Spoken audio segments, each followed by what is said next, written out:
श्रितकम्पासीमानं शिथिलितपरमशिवधैर्यमहिमानं कलये पाटलिमानं कंचन कंचुकितभुवन భూమానం భువన సమ్మోహమునే చొక్కాగా చేసుకొని ధరించి కంపానది తీర భూసీమనాశ్రయించిన పరమశివుని ధైర్య మహిమలను శిథిలము చేసిన ఒకానొక ఎరుపును ధ్యానించదను.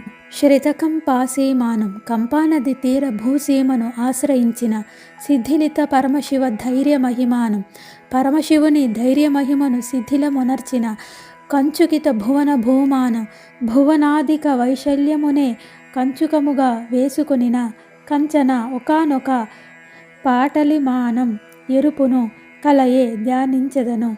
కంపానది తీరమున భూసీమను ఆశ్రయించిన పరమశివుని ధైర్య మహిమనే శిథిలము మొనర్చిన భువన సమూహమునే చొక్కాగా చేసుకొని ధరించిన ఒకానొక ఎరుపును ధ్యానించదను.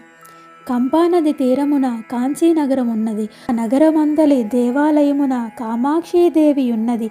ఆ గుడి ఆమెకు ఆధారముగా కనిపించినను సమస్త బ్రహ్మాండములకు ఆమెయే ఆధార భూమి అయి ఉన్నది. ఆ బ్రహ్మాండమునే ఆమె పొడుగు చొక్కాగా ధరించి పాతబడిన వెంటనే చించి పారివేయుచుండెను. మరలానొక బ్రహ్మాండమును సృజించి ధరించి కొంతకాలమునకు మరలా చించి పారివేయును.